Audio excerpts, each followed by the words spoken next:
Selamat pagi untuk kita semua. Kita akan merenungkan kebenaran firman Tuhan yang menjadi makanan rohani kita khusus menjalani hari-hari ini.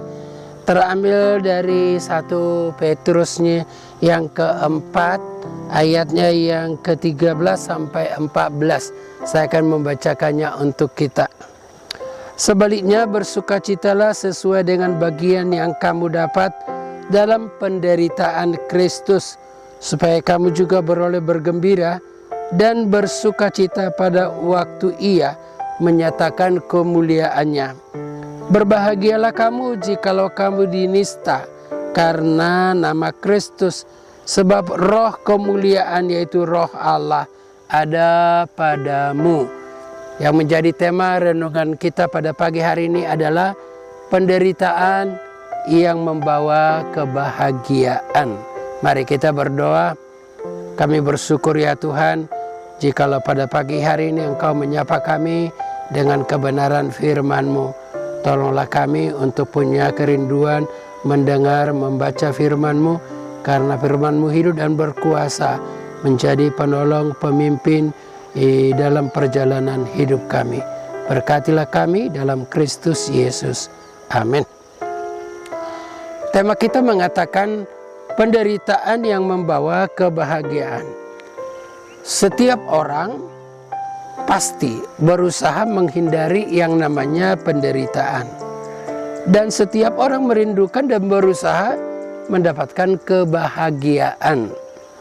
Namun firman Tuhan mengatakan kepada kita, ada penderitaan yang membawa kebahagiaan. Meskipun setiap orang merindukan kebahagiaan, namun tidak semua orang rela untuk mengalami penderitaan. Ada orang yang mengalami penderitaan karena melakukan kesalahan atau kejahatan. Tetapi ada orang yang mengalami penderitaan karena melakukan yang benar. Biasanya sulit menerima hal yang demikian. Namun firman Tuhan berkata, kalau kamu harus menderita karena kebenaran, kamu berbahagia. 1 Petrus 3 ayat 14 yang baru saja, 1 Petrus 3 ayat 14. Kita tidak mencari penderitaan, namun kita harus rela untuk mengalami penderitaan oleh karena mengatakan dan melakukan perbuatan yang sesuai dengan kehendak Allah. 1 Petrus 3 ayat 17.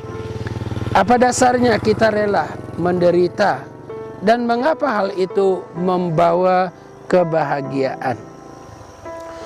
Yang pertama, Bapak, Ibu, dan Saudaraku, Kristus telah menderita secara jasmani dan menggantikan kita. Berbicara tentang penderitaan Kristus, tidak ada lagi bentuk penderitaan yang tidak dialami oleh Yesus karena kasih-Nya kepada kita orang yang berdosa.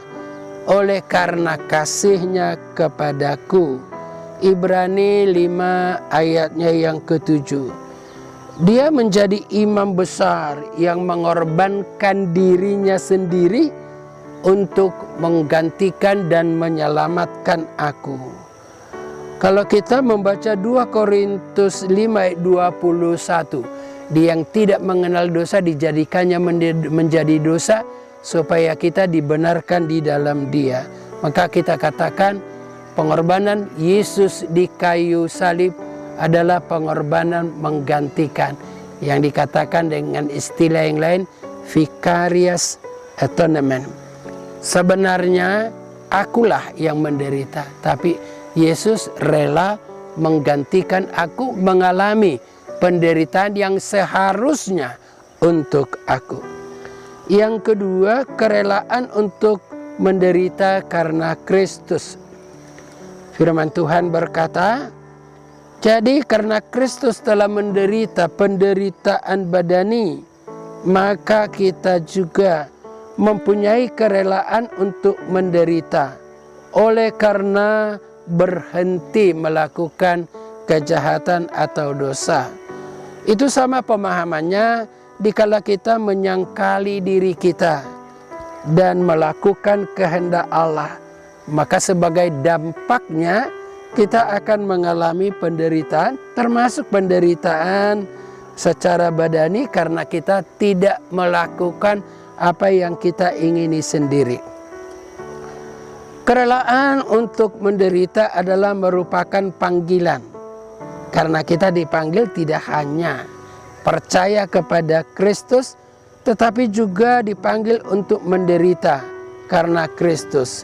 Berarti karena melakukan kehendak Kristus. Bandingkan Filipi 1 ayat 29.